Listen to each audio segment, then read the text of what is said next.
Hello नमस्कार दोस्तों, आप सभी का स्वागत है टॉक्स विद नमन। मैं आपका होस्ट ओमकार सिंह चौहान। आज हमारे साथ मौजूद है गेस्ट फ्रॉम हिल एस्ट्रो, जो कई से फील्ड में, कई अलग अलग फील्ड में ये महारत जिन्होंने हासिल करके रखी है, जैसे एस्ट्रोलॉजी हो गई, न्यूमरोलॉजी हो गई, वास्तुशास्त्र हो गई। Now let's welcome none other than Navneet Prajapati sir. कैसे हो सर आप? फाइन सर, कैसे हैं sir? All good sir, all good. बहुत बढ़िया है। तो सर कैसे हो आप, और how is life going on right now? कैसे चल रही है सारी? बहुत बढ़िया सर, कोई प्रॉब्लम नहीं है, इजी गोइंग है, स्मूथ है, ऐसा बोल सकते हैं। इस फील्ड में आने के बाद ऐसा बोल सकते हैं। ओके, इस फील्ड में, तो फील्ड से मेरे को एक चीज़ याद आई। हमने आपके बारे में कुछ थोड़ा सा रिसर्च किया and we got to know that you are an teacher and before आप टीचिंग फील्ड में ही थे। तो ये सारी चीजें, ये टेबल कैसे टर्न हुए and how come you got into numerology and astrology? इसके पीछे भी स्टोरी है, ऐसा बोल सकते हैं। ऐसे एज ए टीचर हूँ तो स्टूडेंट लोग के क्वेश्चंस रहते हैं कि एग्जाम में क्या क्वेश्चंस आएंगे, तो ज़्यादातर फोकस रहता है जो इम्पोर्टेंट क्वेश्चंस के लिए। तो और जो भी क्वेश्चंस मैं उनको बोलता था तो एग्जाम्स में वो क्वेश्चंस आ जाते थे। इवन मैं किसी पर्सन को गाइडलाइंस देता था कि भाई ये क्वेश्चन आ सकते हैं या तुम्हारे साथ ऐसी प्रॉब्लम्स है तो ये सॉल्यूशन करो। तो वो जो रेमेडी उनको देता था और विद इन वीक में उनके साथ वो घटना घट जाती थी, ऐसा होता था। मतलब ये टाइम पे आपको पता नहीं था, मतलब you are in teaching field but ये सारी चीजें हो रही थी। हाँ, वो बाय डिफॉल्ट मेरे साथ इंट्यूशन आ रहा था। Okay. और जैसे मेरे गुरुजी से कांटेक्ट में मैं आया, उन्होंने मेरे बारे में प्रेडिक्ट किया था कि सर्टन मंथ, ईयर था 2010, मार्च मंथ की बात है, कि ये लाइफ के लिए तुम्हारे बहुत टर्निंग पॉइंट है प्लस डेंजरस भी है। बी प्रिकॉर। तो मैं प्रिपेयर था, लेकिन कब क्या कुछ इंसिडेंट होगा कुछ आइडिया नहीं था। और उसी मंथ में मेरा एक्सीडेंट हुआ। उसमें से सरवाइव करना बहुत डिफिकल्ट था। रिकवरी के बाद मैं उनसे मिलने गया। और उन्होंने मुझे गाइडलाइंस दिया कि तुम ये फील्ड के अंदर आगे बढ़ो और तुम्हारी इस फील्ड के बाद तुम्हारी लाइफ स्टाइल ही चेंज हो जाएगी, तुम्हारा जो ग्रोथ है वो आउटस्टैंडिंग रहेगा, ऐसा उन्होंने मुझे सजेशन दिया। और मैं इस फील्ड के लिए मैंने स्टडी करने के लिए सोचा।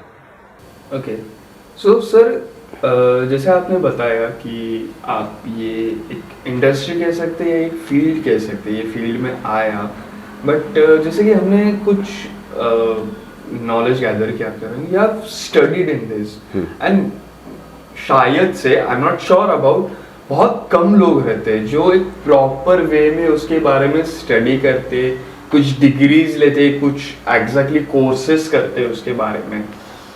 सो आपके मतलब आपके दिमाग में ये सारी चीज़ें कैसे है कि I should get and study on this, और आई शुड मैं एक तो दो चीज़ें शायद से, I am not that much, अगर मैं गलत हूँगा तो मेरे को बताइए।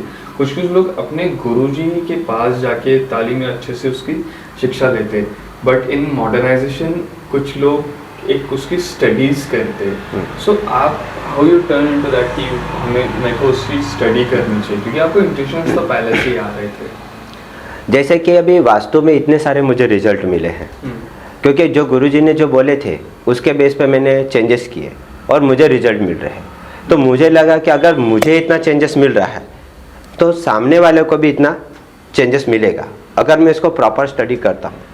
तो कुछ क्वेश्चंस ऐसे मेरे माइंड में थे जो मुझे भी नहीं मिले थे, मुझे वो भी जानना चाहता कि ये कैसे हो रहा है, किस तरह से लिंक है, मैं क्यों, मेरे साथ ही क्यों ऐसा हो रहा है। तो मैं जानने के लिए मैंने भी सोचा कि इसके कॉलेजेस के सर्च किए, इंस्टीट्यूट के बारे में सर्च किए जहाँ से मुझे ये नॉलेज मिल सके। और सर्च करने के बाद मैंने वो कॉलेज में एडमिशन लिया और वहाँ पे मेरी फर्दर स्टडी कंप्लीट की। वहाँ पे मैंने उसके बारे में थॉरोली स्टडी किया। स्टडी करते करते मैंने उसको इम्प्लीमेंट भी करना चालू किया। क्योंकि जब तक आप रिसर्च नहीं करते, मतलब रिसर्च एंड प्रैक्टिस दोनों साथ में कर रहे हैं, तो ऐसा बोल सकते हैं practice man make perfect. Right. जब आप परफेक्शन नहीं है तब तक आप रिजल्ट नहीं दे पाएंगे। तो मैंने बोला दूसरे पे इम्प्लीमेंट करने के बदले मैंने खुद के घर में इम्प्लीमेंट करना चालू किया। वेरियस जोन में डायरेक्शन में चेंजेस करके देखा क्या इफ़ेक्ट मिल रहा है, और वो जो इफ़ेक्ट मुझे मिला उसके बेस पे मैंने गाइडलाइंस देना चालू किया, और पैरेलली साइड बाय साइड मैंने उसका अपना प्रोफेशन भी बनाना चालू किया। इस तरह से मैं स्लोली इसके अंदर एंट्री की। लास्ट 10 ईयर से ज़्यादा हो गए हैं उसमें, बराबर। काफ़ी लोग अपने पास एजुकेटेड करके गए हैं, क्योंकि इसके मैं कोर्स भी चला रहा हूँ, टीचिंग भी कर रहा हूँ उसमें। Now you are educating and teaching, हाँ। मतलब एस्ट्रोलॉजी की फील्ड में आप अभी सिखा भी रहे हूँ, ताकि मुझे जैसा बेनिफिट मिले वैसे वो भी सीखे और बेनिफिट देंगे। क्योंकि मेरे पास जो नॉलेज है तो मेरे साथ शायद ख़त्म हो जाए, लेकिन नॉलेज एटलीस्ट आगे बढ़ेगा। तो ये तो डिवाइन नॉलेज है, तो एटलीस्ट स्प्रेड करना चाहिए, ऐसा मेरा बिलीव है। और मेरे जरिए अगर और किसी लोगों का भी बेनिफिट हो रहा है, फ़ायदा हो रहा है, उनकी प्रॉब्लमें सॉल्व हो रही है, और छोटी छोटी रेमेडीज है, तो मेरे हिसाब से वो सीखनी चाहिए, सब लोगों को सीखनी चाहिए। मतलब बेसिक सी चीजें, जैसे बेसिक सी सीखनी चाहिए। हम बोलते हैं फर्स्ट एड के लिए एक बेसिक फर्स्ट एड का नॉलेज सबको होना चाहिए, एज इन लाइक दैट कि एक बेसिक सी चीजें सबको पता होनी चाहिए कि ये चीज यहाँ होनी चाहिए, यहाँ होनी चाहिए। हाँ, ऐसा इतना तो पता ही रहना चाहिए। इतना आप चेंजेस करेंगे तो ऑटोमेटिकली आपकी लाइफ में आउटस्टैंडिंग डेवलपमेंट होगा, ग्रोथ होगा, और जहाँ पे ग्रोथ रहेगा, डेवलपमेंट रहेगा, तो पर्सन बिलीव करेगा और दूसरे को भी सजेशन दे सकता है, ऐसा। सो आपने जैसे अभी कॉलेज की बात आई, तो एक कॉलेज का एक इन्वायरमेंट रहता है सबको। एक कॉलेज लाइक एन एडल्ट्स, हम भी कॉलेज में थे, अपने आप भी कॉलेज में थे, तो एक वास्तुशास्त्र का कॉलेज एंड एक नॉर्मल कॉलेज, इन दोनों में कोई डिफरेंस होता है? ये कॉमन, ये सेम ही होती है? नहीं या लड़के जो एज लाइक मैं आपको पूछना चाहूँगा, जैसे मैं जब कॉलेज में था, मैं एक बहुत मस्ती वाला लड़का था, और हम कुछ चीजें ऐसे करते थे अलग अलग। तो I just want to ask कि ये जो एक अलग sector college like vastushastra and numerology college and एक नॉर्मल कॉलेज, ये दोनों में फर्क क्या है, या सारी चीजें बच्चे मस्ती करते हैं? जैसे अभी देखा जाए, चाइल्ड का जो एज रहता है वो बहुत बड़ा फैक्टर होता है। जैसे एज प्रोग्रेस होती है तो आदमी के अंदर मैच्योरिटी आती है, ठीक है। तो कॉलेज वाले जो लाइफ रहती है उसमें मजाक मस्ती चलता है, लेकिन आदमी ये फील्ड में कब आता है? यंग एज में तो कोई जल्दी आएगा नहीं। तो ज़्यादातर लोग 30+ के क्रॉस में ही आएंगे, तो बहुत ही कंजर्व रहेंगे, they are more matured। तो जो मजाक मस्ती जो रहता है वो थोड़ा लिमिटेशन में आ जाता है। आदमी ठहराव के साथ बात करता है, उनके जो बातें रहती है एकदम पिन पॉइंट रहती है, और इसमें एज का तो लिमिट होता नहीं। 30 के अबव रहेंगे तो आपके साथ पढ़ने वाले 30 भी के होंगे, 50 के भी होंगे, इवन 65 के भी होंगे। जिनको इंटरेस्ट रहेगा वो आएगा। तो यहाँ पे तो आपको सब लोगों के साथ डील करने के लिए सबसे पहले एज को देखना पड़ेगा कि किसके साथ कैसा मजाक कर सके या न कर सके। तो बहुत ही प्रिकॉशन के साथ कॉलेजेस में फूक के बात करनी पड़ेगी सर। कॉलेजेस में, क्लासेस में, क्योंकि हमें पता होता है कि हमारे हो गई कितने 20 से 20 to 25 की एज के लड़के हो गए, जो भी हो गए, तो इनके साथ लाइक वो टाइप वाला मजाक भी कर लिया तो उनको इतना बुरा नहीं लगे। बट ये एक अलग हाँ, तो इसमें थोड़ा अच्छी तरह से बात करना, मैनर्स में रह के करना शायद से इसमें ऐसा, मतलब कॉलेजेस में ऐसा रहता है कि कुछ कोर्सेज का एज लिमिट रहता है कि ये एज के बाद आप एडमिशन नहीं कर सकते, बट दिस इज बियॉन्ड आप किसी भी एज में एडमिशन, हाँ किसी भी एज में। लेकिन यहाँ पे इन्होंने मिनिमम क्वालिफिकेशन रखी है कि 10th 12th इतना स्टडी, हाँ इतना चाहिए। कोई भी एक लैंग्वेजेस तो चाहिए आपको स्टडी करने के लिए, उतना लैंग्वेज हो तो फिर आगे फर्दर स्टडी कर सकते हैं। तो सबका कॉलेज का क्राइटेरिया अलग अलग रहता है। अगर जिसको सीखने की इच्छा हो तो बुक रीड करके भी पढ़ लेता है, बाय गॉड गिफ्टेड जो है तो उनको तो वो रीड करके भी सीख लेगा, उसमें कोई एजुकेशन की ज़रूरत नहीं है, ऐसा मैं भी बोल सकता हूँ। तो आपका कीन इंटरेस्ट किस में है उसके बेस पे है, ऐसा भी बोल सकते हैं आप। It all depends to interest आपका ऑरा क्या है। हाँ, ऑरा क्या है। बड़ी एक बात बताना चाहूँगा कि ये फील्ड में सब ऐसे नहीं आ सकते हैं। अगर कुंडली के जरिए आप बोला जाएंगे तो आपके अष्टम भाव की जब दशा चल रही होगी या गुरु या शनि की दशा चल रही होगी तभी आप इस फील्ड में ज़्यादा डीप इंटरेस्ट में आएंगे, या शनि की 7.5 ही चल रही होगी तब ये फील्ड में आप डेफिनेटली इन्वॉल्व होंगे, या उसके बारे में नॉलेज लेंगे या सीखेंगे। ऐसा बोल सकते as per I know and जितना मैंने सुना है 7:30 ये थोड़ा सा एक गलत वे में लिया जाता है, मतलब वहाँ से आपका टफ टाइम चालू होता है एंड ऑल दैट, तो उसके बिहाफ पे यू कैन टर्न इनटू हैं। दैट। नहीं, ऐसा कोई 7:30 प्रॉब्लमेटिक नहीं रहती है। सैटर्न सर्विस का कारक है। Like majority, sorry to cut you down, but लोग कहते हैं कि शनि आपका हैवी है, इसके वजह से आपके ये काम नहीं हो रहे, 7:30 लग गई। नहीं नहीं, एज पर मेरी बात करूँगा, मेरी 7:30 में मैंने ये एस्ट्रोलॉजी में एजुकेशन भी लिया, इसी में फर्दर परस्यू भी किया, मैंने मेरा हाउस भी लिया, कार भी ली, 2 शॉप भी ली, वाओ। तो बहुत कुछ मैंने गेन किया। इवन 7:30 या शनि की ढैया जो है, सैटर्न का काम क्या है, आप वर्क करो। भागवत गीता भी यही बोलती है, कर्म को ही करो, कर्म करो। तो सैटर्न का भी कहने का वही है कि आप कर्म करो तब।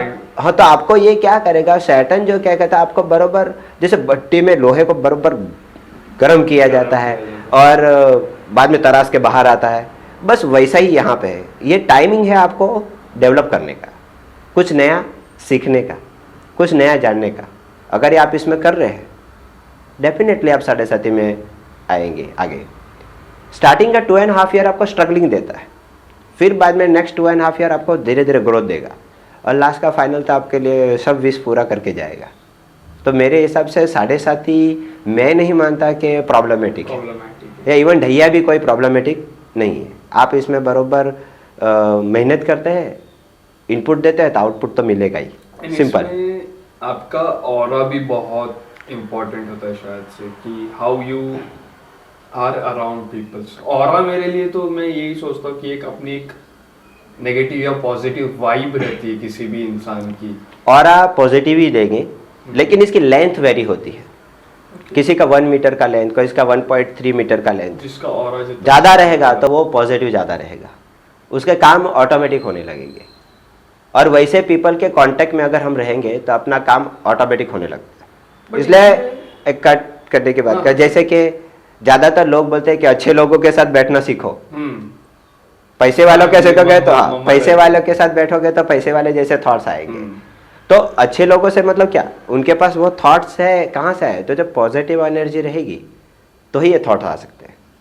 तो आपके ग्रोथ के लिए आपका इन्वायरमेंट बहुत इंपॉर्टेंट है। But how can I know, मतलब अगर मैं अपनी बारे में बात करूँ, to let our all people know, कि मैं एक अपना एग्जांपल लेके करूँ, मेरे को कैसे पता चलेगा कि मेरा ऑरा पॉजिटिव है नेगेटिव है?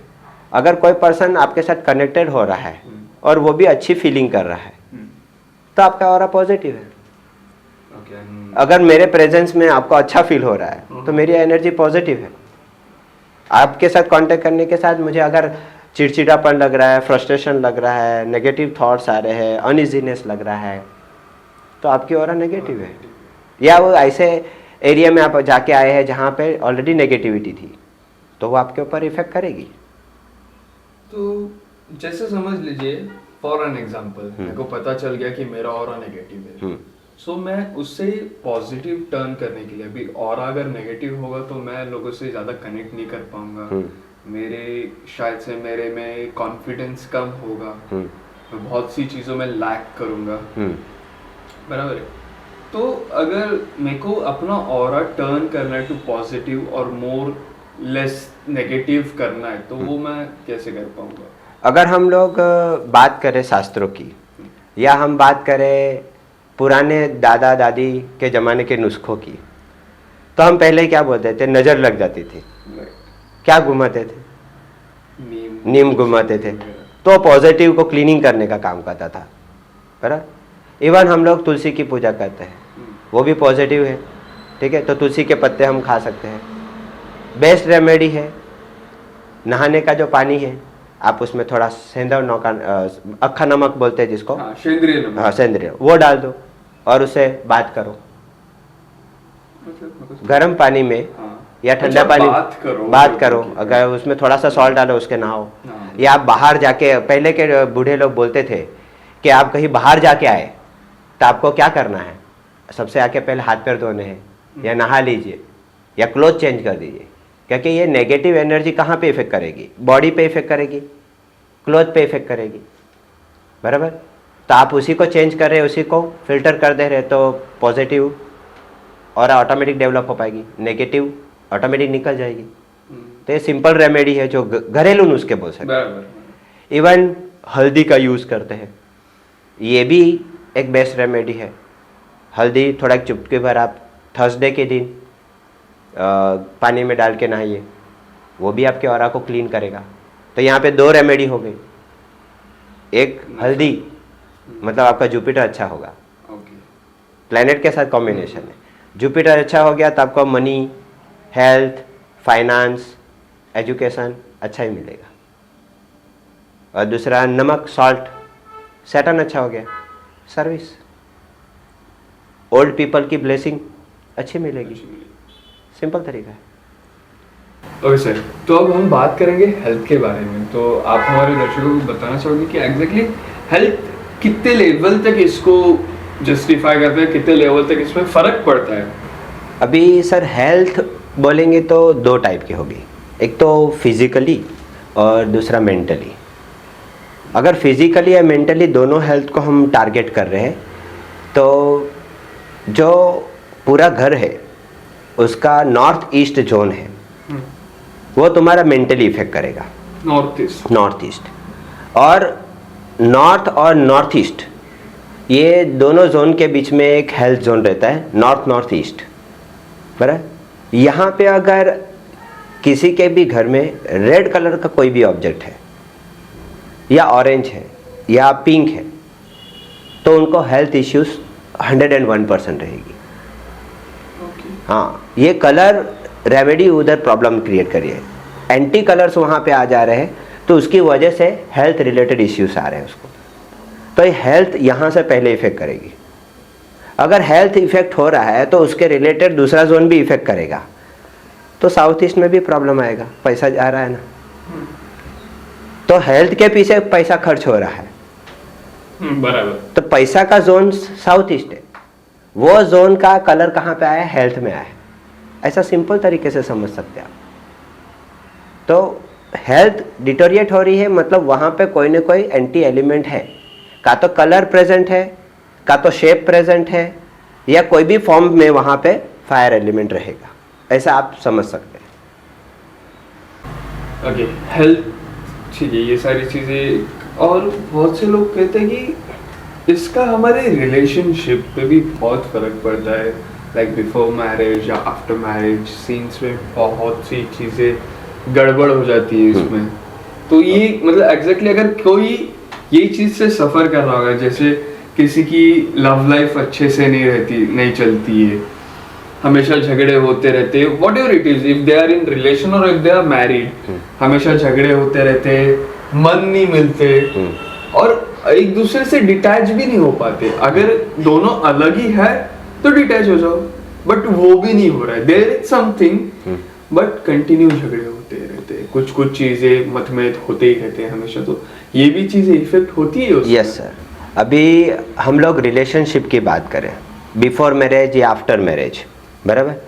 तो जो रिलेशनशिप है उसका जोन है साउथ वेस्ट। क्या है? South west. ये अर्थ एलिमेंट को रिप्रेजेंट करता है। यहाँ पे एंटी कलर जैसे आते हैं, जैसे कि ग्रीन कलर आया, तो ग्रीन कलर ईस्ट डायरेक्शन का कलर है, तो ईस्ट डायरेक्शन का कलर रिलेशनशिप में आया है, मतलब बाहर से कोई कनेक्टिविटी आई है, सोशल कनेक्टिविटी के लोग बढ़ गए हैं तो आदमी रिलेशन में टाइम नहीं दे रहा है, तो यहाँ पे प्रॉब्लम दे रहा है, तो सामने वाले को डाउट जाएगा, रिलेशनशिप धीरे धीरे ब्रेक होने लगेगी। रिलेशन में ब्रेक होना नॉर्मल है, ये तो खाली ग्रीन कलर की वजह से हुआ। अगर हम लोग साउथ वेस्ट के जोन में अगर रेड कलर लग रहे हैं तो रिलेशनशिप का एरिया है ना, तो हस्बैंड वाइफ के बीच में हमेशा मारामारी झगड़ा, क्योंकि रेड कलर एंगर रिप्रेजेंट करता है, तो फिर वो रिलेशन में तो एंग्रीनेस आ ही जाएगा। तो जहाँ पे जो बात बोल के कर सकते थे वहाँ पे हाथापाई भी हो जाएगी। तो आपको देखना पड़ेगा कि साउथ वेस्ट के एरिया में रेड कलर तो नहीं है, बराबर। अगर साउथ वेस्ट के एरिया में अगर ब्राउन कलर है जो वाटरी कलर का रिप्रेजेंटेशन है, तो हाँ वाटरी कलर का, तो क्या करेगा, वाटर जब भी रिलेशनशिप जॉब में आएगा या बोल सकते हैं कि अर्थ में आएगा, तो अर्थ को कैसा करेगा, सॉफ्ट बना डालेगा, तो वो आर्ग्यूमेंटिव हो जाएगा। बिना वजह हस्बैंड वाइफ के बीच में आर्ग्यूमेंट हो जाएगा, लेन देन की वजह से कोई इतना लंबा चौड़ा लिस्ट चलेगा कि जिसका कोई अंदाजा नहीं है। तो यहाँ पे कलर भी इफेक्ट करेगा। इवन आपने यहाँ पे प्लांट रख दिए, वह हमारा घर तो डेकोरेशन में प्लांट बहुत अच्छे लगते हैं, और साउथ वेस्ट में डाल दिया प्लांट, तो प्रॉब्लम आ जाएगा। तो ऐसे कौन सा कलर कहाँ जा रहा है उसके बेस पे आपको इफेक्ट आने वाली है। तो आपका रिलेशनशिप ईस्ट में भी डिस्टर्ब हो सकता है, साउथ वेस्ट से भी डिस्टर्ब हो सकता है। इवन कनेक्शन है, सेक्स का इलाका है, जैसे नॉर्थ से लेके नॉर्थ वेस्ट, तो वहाँ पे अगर एंटी एलिमेंट है तो उसकी वजह से भी हो सकता है। आदमी दूसरे के साथ रिलेशन करता क्यों, जब घर में सेटिस्फाई ना हो तो ही बाहर जाएगा। कोई भी पर्सन, आज मेरी फीलिंग्स मुझे घर के लोग एक्सेप्ट नहीं कर रहे हैं, उसके साथ ट्यूनिंग में नहीं है, तो मैं बाहर जाऊंगा। तो ये एरिया में कहीं ना कहीं आपको कनेक्टिविटी में डिस्टर्बेंस होगा, तो आपकी कनेक्टिविटी वहाँ पे डिस्टर्ब होगी। मतलब आपका ईस्ट डायरेक्शन गया है या नॉर्थ से लेके नॉर्थ वेस्ट का एरिया का में प्रॉब्लम है, तो ही ये प्रॉब्लम आने वाली है। तो यहाँ पे कनेक्टिविटी, रिलेशनशिप और कोई भी छोटी छोटी जो झगड़े हैं या तू में है, इसी के वजह से आ सकती है। तो कलर को देख लीजिए, सिंपल जैसा हम लोगों ने पहले बात किया, या शेप्स देख लीजिए, बराबर, या कोई भी फॉर्म्स में वहाँ पे कोई भी एंटी एलिमेंट नहीं रखा हो, वो देखिए, तो रिलेशनशिप सुधार कर सकते हैं। ऐसा एंड वन मोर क्वेश्चन, ये मेरा खुद का एक क्वेश्चन था कि ये चीज बस रिलेशनशिप में मैटर करती है, ये चीज फ्रेंडशिप में भी आती है? नहीं, सभी चीज में आएगा ना, क्योंकि फ्रेंडशिप भी तो आपका रिलेशनशिप ही हुआ, एक टाइप का रिलेशन। शॉर्ट टाइम में है, लॉन्ग टाइम में है, किस तरह से है, वो भी रिलेशनशिप में ही इफेक्ट करेगा।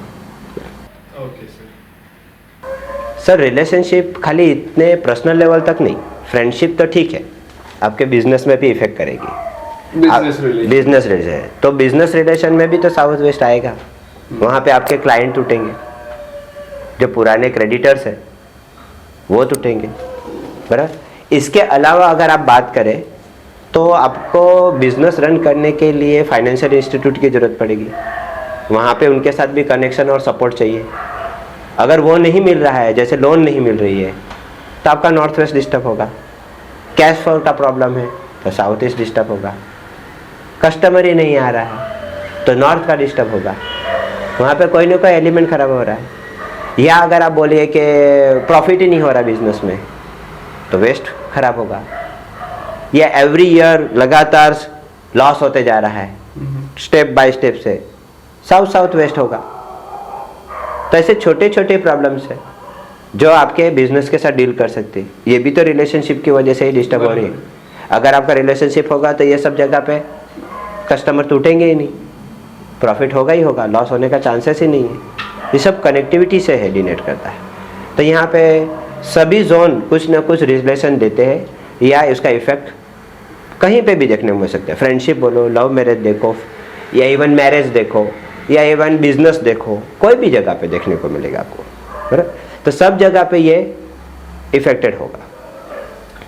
साइमल्टेनियसली अगर बिजनेस पे फर्क पड़े तो फाइनेंस पे तो पड़ने ही वाला है। मतलब वो यही बात हो गई कि अपन एक एलिमेंट के वजह से दूसरा एलिमेंट डायरेक्टली इंटरसेक्ट है, जैसे हमने पहले भी देखा, तो फाइनेंस पे भी उसका कुछ असर पड़ सकता है।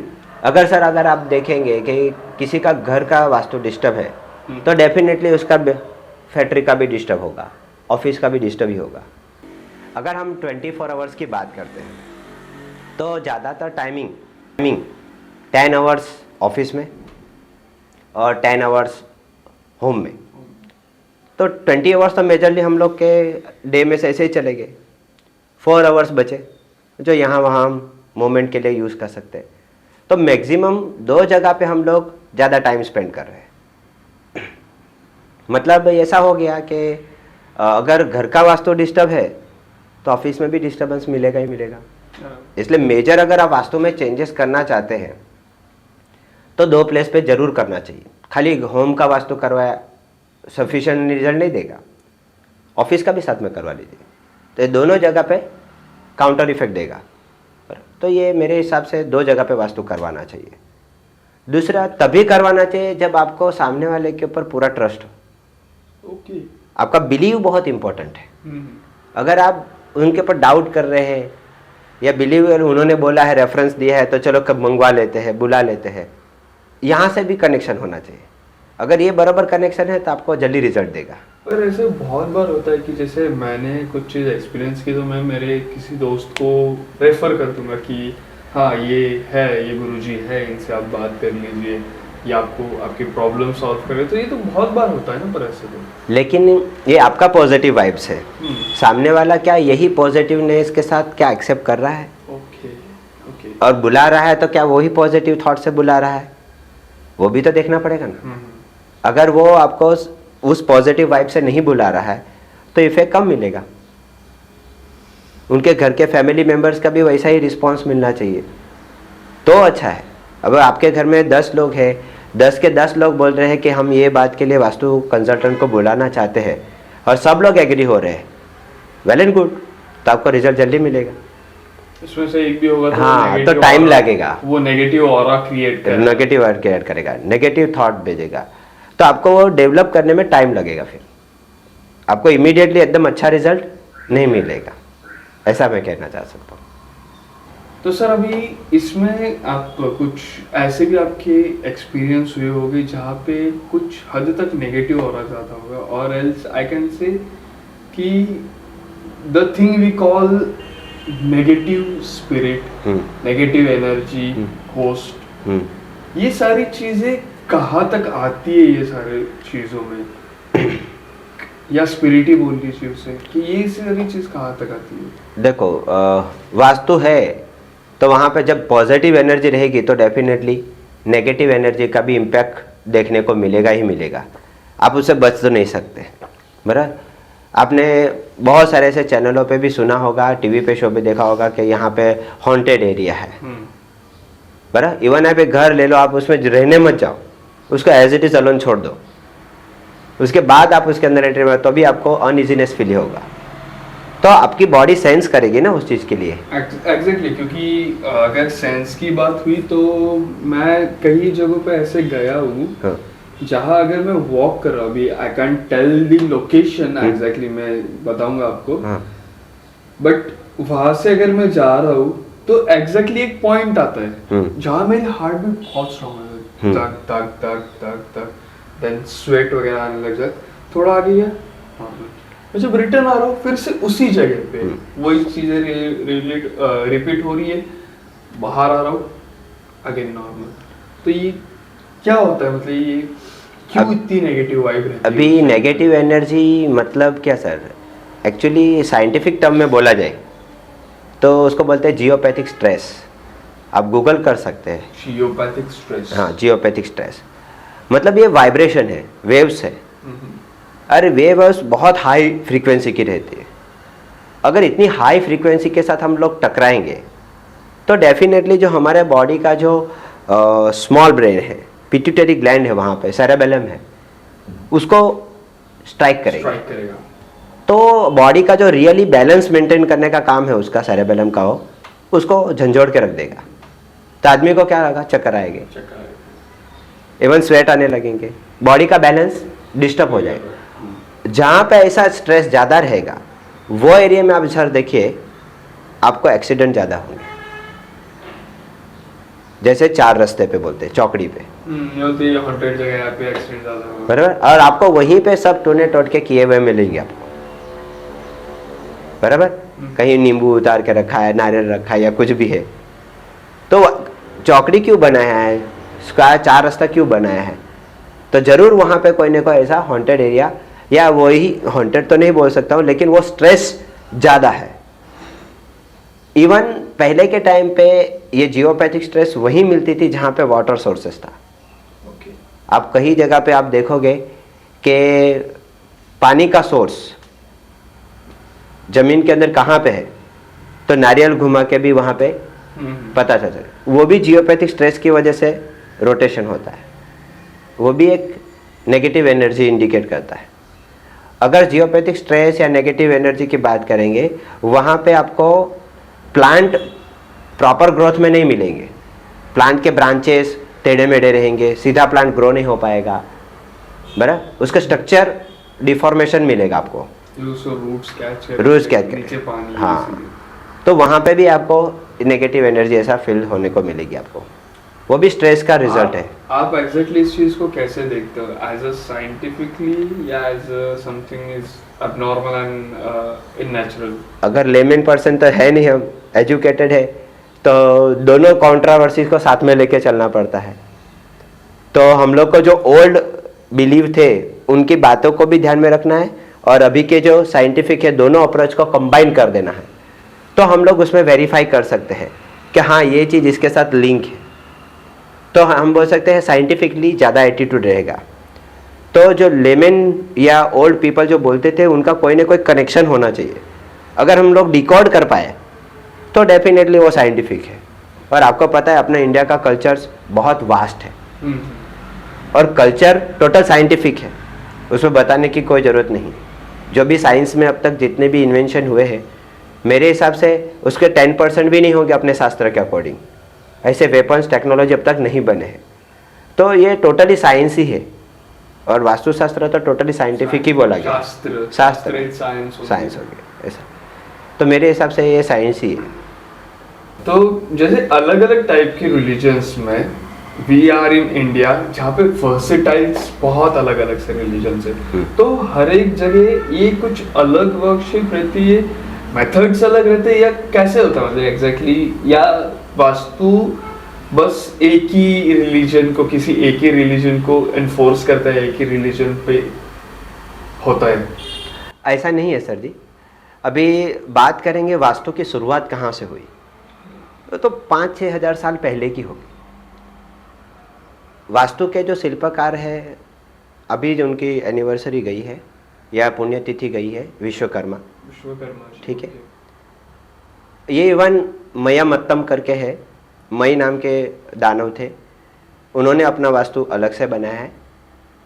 इवन श्री कृष्ण ने भी इनका उपयोग किया था, मई नाम के दानव का यूज़ लेके पांडवों के लिए महल बनाने के लिए उन्होंने सजेशन दिया था। तो ये तो बहुत पुरानी है, तभी कोई रिलीजन जैसा कुछ था ही नहीं। अगर हम कोई धर्म को लेके बात करें कि तो सभी लोग धर्म कहीं ना कहीं डायरेक्टली या इनडायरेक्टली इसका यूज़ कर रहे हैं। चलो हम लोग बोलते हैं कि हमारे हिसाब से 4 दिशाएं इंपॉर्टेंट है, नॉर्थ, साउथ, ईस्ट और वेस्ट, ठीक है। तो इसको कंबाइन कर डालेंगे तो न्यूज़ वर्ड बनता है, NEWS, ठीक है। तो समाचार जो शब्द बना ये सभी दिशाओं से रिलेटेड है। अच्छा, इसीलिए न्यूज़ वर्ड है, ठीक है। तो यहाँ पे भी डायरेक्शन का तो यूज़ हुआ, चारों दिशाओं की जानकारी। अगर ये इंग्लिश में यूज़ हो रहा है तो अपने हिंदू में भी यूज़ हुआ होगा। चलो हम ये भी छोड़ देते हैं, हिंदू भी छोड़ देते हैं, इंग्लिश भी छोड़ देते हैं। अब हम मुस्लिम्स की बात करते हैं, उनके लिए महत्व की दिशा कौन सी है? वेस्ट डायरेक्शन है ना, काबा की दिशा बोलते हैं हम लोग। वेस्ट भी तो अच्छा है, प्रॉफिट देता है, गेन देता है। तो जो बिजनेस माइंडेड पर्सन है उनके लिए तो वेस्ट अच्छा है ना, राइट। तो इनडायरेक्टली वो भी तो यूज ही करे वास्तु का। तो इसलिए मेरे हिसाब से ऐसा कोई है नहीं कि ये धर्म के लोग ही यूज कर रहे हैं या वो धर्म के लोग ही यूज कर रहे हैं। सभी धर्मों के लिए इम्पोर्टेंट है, वो उनका वे है, ये हमारा वे है, ठीक है। तो मेरे हिसाब से वास्तु सभी जगह पे है, इवन पर्सन में भी है, बाहर भी है, नेचर में तो है ही। नेचर तो पूरा वास्तु के हिसाब से ही चलता है, इसमें तो कोई बोलने की जरूरत ही नहीं है, ठीक है। वहाँ पे भी वास्तु के लिए 5 तत्व है, तो 5 तत्व नेचर में आपको देखने को मिलेगा। वाटर देखने को मिलता है, एयर देखने को मिलता है, फायर देखने को मिलता है, अर्थ देखने को मिलता है, और स्पेस तो हम लोग देख ही रहे। So it means इसे कोई बाउंड्री नहीं है, नेचर इटसेल्फ वास्तु देता है। आपको घर में प्रॉब्लम देगी, जब आप ओपन स्पेस में चले जाएंगे तो आपको मेरे हिसाब से वहाँ पे कोई वास्तु इफेक्ट ही नहीं देता है, बराबर। वहाँ पे हर एक चीज़ पॉजिटिव है, आप कैसे डील करते हैं उसके हिसाब से। तो अपना बॉडी भी उसी तरह से 5 सेंस से यूज़ करता है। अगर 5 तत्व है तो अपने शरीर के पास भी 5 ज्ञानेंद्रिय है, 5 सेंस ऑर्गन जो सेंस करती है। इसलिए आप कहीं पे भी जाते हो तो आपको कभी अच्छा फील होता है, कभी बैड फील होता है, तो आपके सेंसेस उसको कैच कर रहे हैं, इसलिए आपको ऐसा फील हो रहा है। तो आपका बॉडी का वो एलिमेंट बहुत हाईली एक्टिवेट है, ऐसा बोल सकते हैं। तो सिंपल लॉजिक है कि सब जगह पे वास्तु है, ठीक है। और एक आखिरी क्वेश्चन, मैं जब से हम बैठे यहाँ पे मैं एक चीज नोटिस की सर, आपके हाथ, आपके हाथों का जेस्चर, हाँ, ये then you are doing this, ये तो मैंने ये चीज कहीं पढ़ी भी थी कि जैसे हाथ के हमारे ये जो जेस्चर्स है ये बहुत इफेक्ट करते, लाइक बहुत सी जगह पे मैंने पढ़ा भी था। तो ये एग्जैक्टली होता क्या है, आप बता सकते? आप पुराने कोई भी आइडल्स को देखेंगे, गौतम बुद्धा है या महावीर है, तो एक सिटिंग पोजीशन उन लोग की देखने को मिलती है। तो अपने शास्त्र में उसमें मेंशन किया है मुद्रास, ये बॉडी को बैलेंस करने के लिए, तत्वों को बैलेंस करने के लिए ये जरूरी है। तो ये मुद्रास भी इनडायरेक्टली वास्तु का ही पार्ट है। ओके। अपने वास्तु के अंदर या आयुर्वेद के अंदर वात, पित्त और कफ तीनों का कॉम्बिनेशन देखा गया है।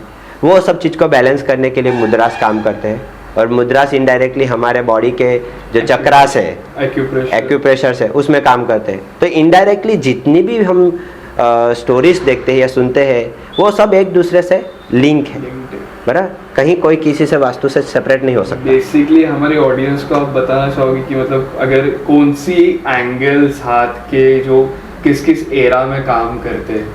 अगर आप देखो, ऐसे तो बहुत सारी चीज मुद्राएं है, लेकिन आप नॉर्मली आप पॉजिटिव अप्लाई करना चाहते हैं तो आप रोनाल्डो को देखिए, हाँ। वो ज़्यादातर ये पोर्शन में, बराबर, तो आप ये ज़्यादातर रखिए। ध्यान मुद्रा में बैठे हैं तो गौतम बुद्धा को देख लीजिए, तो ये मुद्रा में है, तो ये अच्छे है आपके लिए, बराबर। या फोकस या कोई भी चीज़ पंच तत्वों को एक्टिवेट करना चाहते हैं तो बाय डिफ़ॉल्ट इस तरह से कीजिए, बराबर। तो इस तरह से भी आप काम कर सकते हैं। तो आप ऐसे बहुत सारे छोटे छोटे रेमेडीज़ को डे टू डे लाइफ में अप्लाई करके रिजल्ट ले सकते हैं, लेकिन इसमें रेगुलरिटी रहती है। आप मेंटेन करिए, अच्छा रिजल्ट मिलेगा ही मिलेगा, ऐसा है। Okay sir, that was it. It was nice to talking to you. बहुत सी अच्छी और बहुत सी ज्ञानी बातें हमें आज जानने को मिली। सर, आई हर्ड दैट आपका एक चैनल भी है जहाँ पे आप ट्यूटोरियल देते हो, आप समझाते हो लोगों को, या क्लासेस भी देते हो, तो हमारी ऑडियंस को आप प्लीज़ उसके बारे में एक ब्रीफ अगर देना चाहते हो। ओके, हमारे चैनल का नाम है हील एस्ट्रो, बराबर। वहाँ पे हम कोई ना कोई फ्री सेशन लेते रहते हैं। नॉर्मली तो ऑनलाइन कोर्सेस ज़्यादा चलते हैं, जिसकी वजह से मैं वो हील एस्ट्रो पे ज़्यादा पोस्ट नहीं कर पाता हूँ, क्योंकि बैक टू बैक बहुत सारे कोर्सेस को कंप्लीट करना और उनको फॉलो करना बहुत टाइम देता है। तो लेकिन मुझे जब लगता है कि कुछ ओकेज़न पे देना चाहिए तो मैं फ्री लाइव सेशंस देता हूँ, बराबर। अब वहाँ से भी बहुत सारे रिकॉर्डेड वीडियोस है, वो आप देख सकते हैं। कुछ ऐसा क्वेरी रह गई तो आप उधर कमेंट भी कर सकते हैं, और टाइम मिलेगा जिस तरह से आपको हम डेफिनेटली कांटेक्ट करेंगे या उसमें कमेंट में आपको रिप्लाई देंगे। सर, आपको रीच आउट कैसे कर सकते हैं वो भी एक बार? अगर आप कांटेक्ट करना चाहते हैं तो कांटेक्ट करने के लिए आपको मेरे मोबाइल नंबर पे कांटेक्ट कर सकते हैं 9228203676 पे, बराबर। व्हाट्सअप भी कर सकते हैं, कॉलिंग भी कर सकते हैं, बराबर। बाकी आप चैनल पे कमेंट करके भी हम गाइडलाइंस दे सकते हैं। तो इतना सफिशिएंट है मेरे हिसाब से आज के टाइम में। अगर फिर भी आपको लगे तो keep in touch with me, number तो दिया है। जय Shri Krishna. So that was it. This was the end of today's episode. I hope you liked it. So please do like, share and subscribe, and we'll meet soon. Thank you. Bye bye. Till then, take care. Okay.